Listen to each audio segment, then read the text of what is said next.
So it's Startup Bootcamp Australia, also known as SBC. You guys are focused a lot on energy.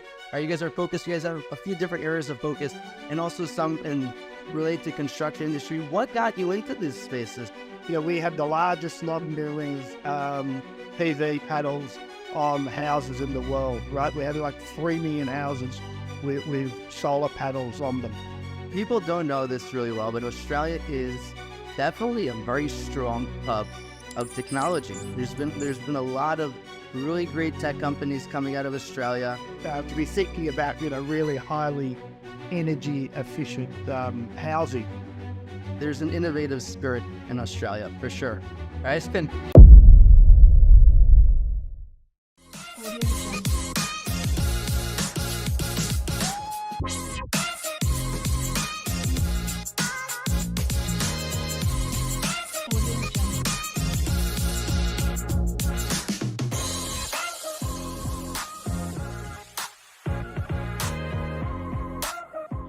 Welcome back to the Contech On-Site podcast. Super excited to host our amazing guest, Trever Townsend. Trevor, how are you today? Yeah, well, yourself? Yeah, you're hearing well? I'm doing great.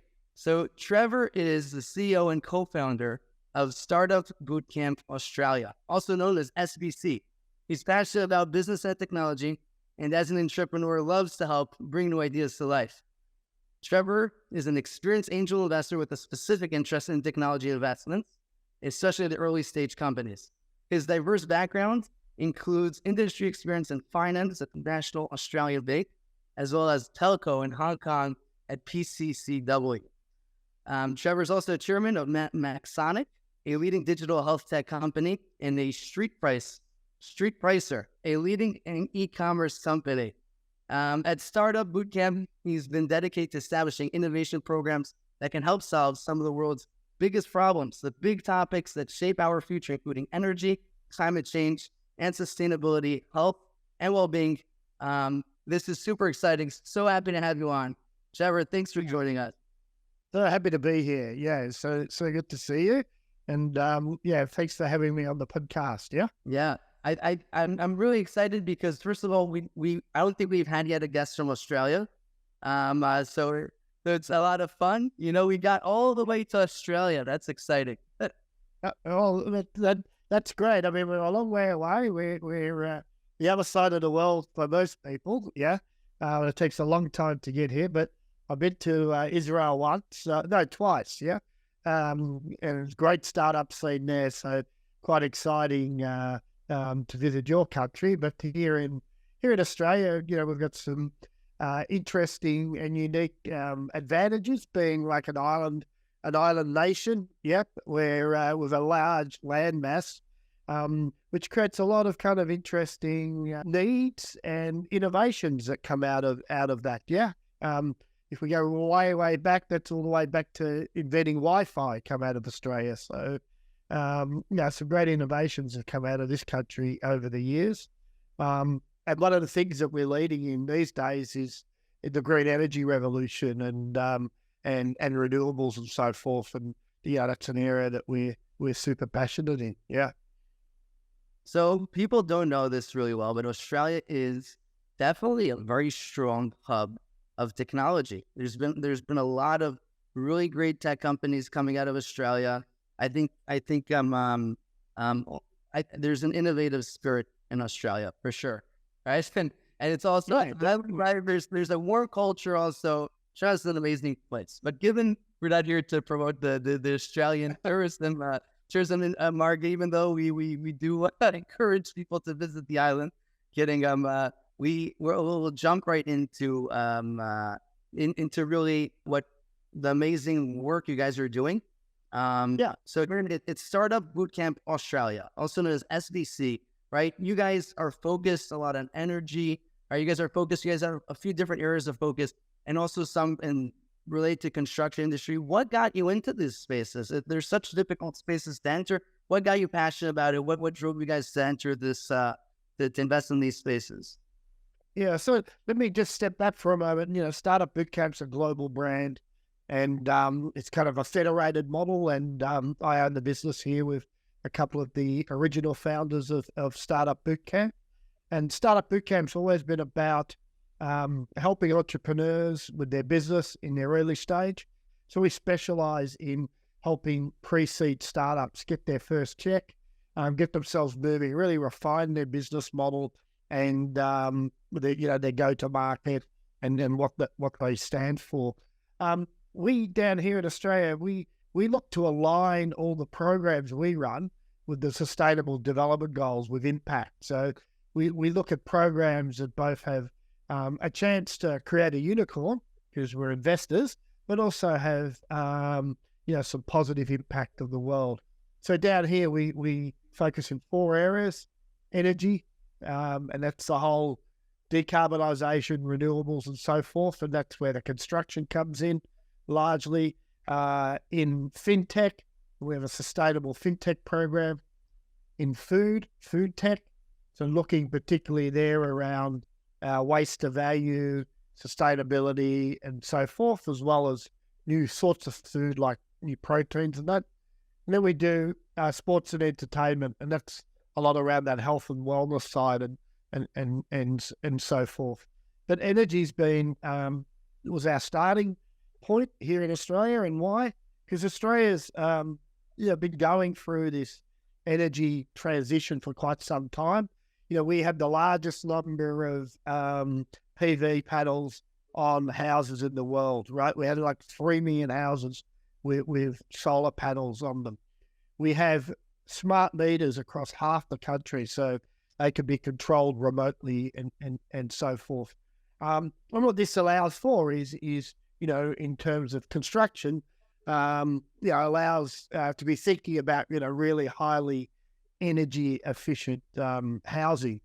But I suppose the area where we've had most traction is probably in the B2B area, really. So a lot of the startups we see are trying to solve the big problems around large buildings, around the built environment, so forth in large buildings. So, the why for us is that there's a lot of things that need to be done to get to net zero and to reduce carbon and things like that.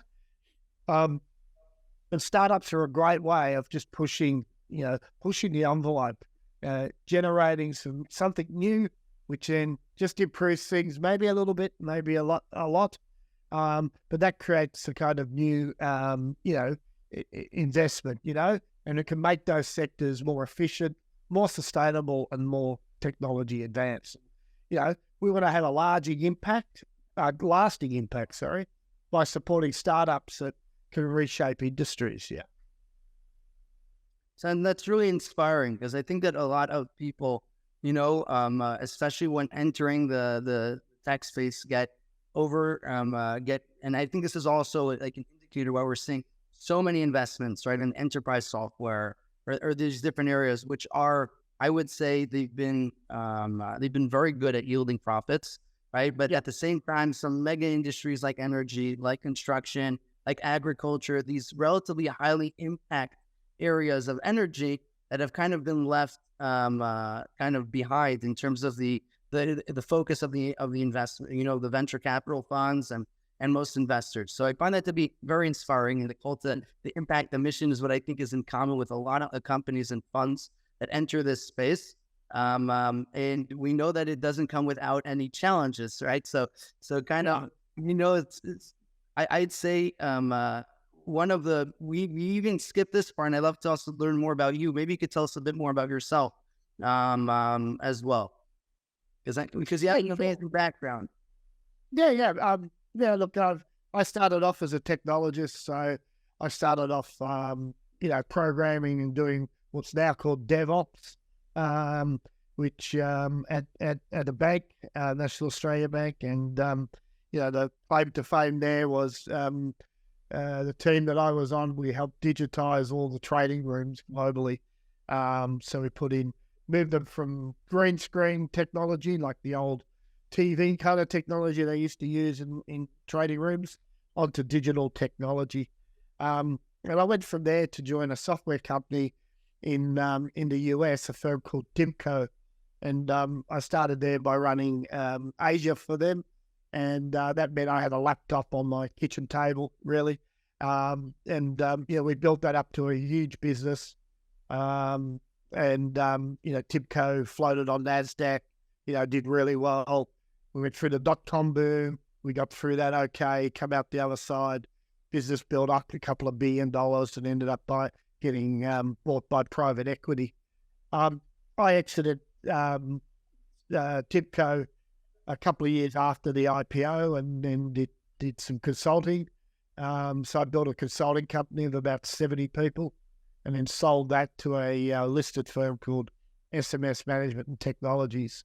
And there, through acquisitions and organic growth in 2 years, grew that area I was looking after to about 240 staff. So quite rapid growth, which was, quite very, very interesting. But during all this time, I was investing in startups and doing little dabbles of investment. And through that process, I came across Startup Bootcamp and was intrigued with the model. And I'd made a few investments where they hadn't gone so well, and probably because of some blind spots in my knowledge. And, the Startup Bootcamp model provided me a way to deploy my capital alongside other people. So we've got a big team of people looking at the opportunity and try to assess it. And then once you're in the opportunity, there's a larger ecosystem or family around each of the startups to help them along. I really like the pre-seed area. I love the enthusiasm and the drive of the young entrepreneur, or not so young entrepreneur, or let me say the new entrepreneur or the entrepreneur with a new business with a blank sheet of paper or a near blank sheet of paper, and then trying to create something from nothing. Yeah, I think it's really inspiring. To work with those people. They're absolutely driven. But look, I was on a call with a founder today, Jonathan Knight from Uprise. So Uprise make a portable wind turbine. Yeah. So he was one of our programs about 3 years ago. Very hard manufacturing, trying to get clients. He's finally had breakthrough with the Californian Electricity Commission with some orders for the first set of units, and they're in production now, just about to be deployed by the end of the year. And following that journey through, and seeing what he could do and things like that, it's just inspiring how he's really just kept on at it and got to a point where his solution helps people build standalone power solutions for remote and regional communities, for bushfire affected communities and things like that, right? So really important technology, and it's great to see those founders doing well, right? And it's tough for them. Yeah. I love it because I could hear the passion that you have for this space. Yeah, and I think it's a way to sit back, kind of join someone on some crazy journey. But for a little bit less of less of the risk, less of the tension. You get to see someone, help them out. It's part of also. I think that the people who have affinity for startups also have this passion to have like an impact. They're adventurous spirits. I say that a lot of times. No, it's and also myself. I'm in this space. We look at companies to invest as well. Yeah. It's something that there's something something very exciting about how we could have such a big impact, how something's going to shape up, and that's so amazing. I love the passion. Yeah. I looked at these days in strong startup ecosystems, and Israel's one. Melbourne's built one over the last 5 or 6 years or so. There's so much support now for founders that they can get around their business, right? And when I started businesses previously, you're just by yourself trying to work out what to do, and to get the support not only from us but from many, many others, it's fantastic how people do lean in, because people are genuinely interested in innovation. And why? Because it makes a change for the better. It's interesting. It's something to get up in the morning for, because, something's going to change and it's going to be better as a result of it, And I think that just inspires everybody who works with the, startup community. And, we have to learn to deal with a lot of failures and things that don't go well or go a lot slower than we'd hoped to, and people run out of money or they get out competed or the idea's just not right or the timing's not right. So there's a lot of disappointment in the sector and as well, yeah. And the publicity is often around the shooting stars and not around a lot of the other entrepreneurs that are having a go. But we see them, as you say, the ones that have the true entrepreneur spirit, they never get knocked down. They come back again, and they end up with success. Yeah. So I think one of the questions that we really like to ask is where we are more focused, and I think this is part of the core of the podcast, is that we're really here to try to help the founders as well. And one of the key challenges in this industry is also the scarcity of funds and also investments that goes into construction tech companies, as well as understanding how the funds, how the different how for example Australia's startup bootcamp, can be helpful for them. What is the strategy and startup phase, even types of solution you guys are usually looking for? Yeah, so if we think about construction and we generally think around the intersection between energy, carbon, and construction is the areas that we kind of most focused on. Yeah, so I suppose if you look at an end goal, you're saying, well, we try to look to see if you can get a totally net zero building, which is built net zero and operates net zero and can and actually can be part of the circular economy. So it has zero impact the whole way around. There's a lot of things to do with that. So one of the areas, for example, where we're focused on and we're doing some work with now is with the concrete industry and so forth, right? So concrete's a huge input into construction. Concrete's one of the hard to abate sectors from a carbon point of view. Yep. Why? Because it uses a lot of heat and needs a lot of fuel to make the clinker, to then make the cement to turn it into concrete. So then starting to look at all the different things that innovations that can be in that supply chain, everything from the battery or hydrogen truck to cart to the end product, but firing up the furnaces, but also looking at various forms of green concrete. So what other things can be put into the concrete oven and cement to act as the fixing agent and so forth, right? And then you kind of get to the next bit around, which is how do you potentially build better with concrete. So that's probably not an area that we're more back on that energy side. So how can we look at the getting clean energy solutions to that construction industry and getting them in there, and try to be able to reduce that carbon footprint as during the build phase or during the building. I think once the building's up and running and things like that, there's a lot of crossover there between what we do, and a lot of it's about constructing for this. So we have a startup from Canada called Built Space, which build digital twins of buildings, and they do that right through the construction phase and into operational phase. And that's all about, again, looking at building maintenance and operational around the building and try to optimize everything and reduce the costs and reduce the energies around the building. Yeah.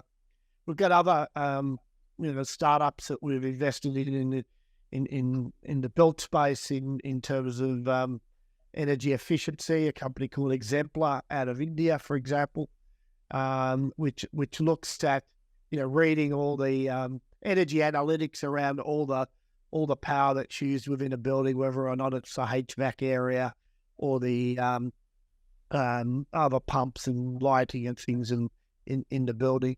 So there's a lot to be done. I mean, one of our early startups was a company called Nostromo out of Israel. I totally, I think you're touching on a point I definitely agree with. I think there's a certain skepticism about net zero, about the sustainability goals in general. A lot of people feel, whether justifiably or not, that it comes from certain agendas or so forth. But regardless, we have to put all that aside and just look at the de facto value it creates.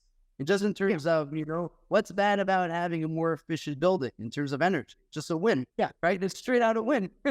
Yeah. And if I can reduce the amount of concrete that goes into a building through better design, it's a win, right? It's a win for wind. Yeah. Builders. If I could use less power to produce the concrete, cement and the concrete, it's a win, right? Yeah.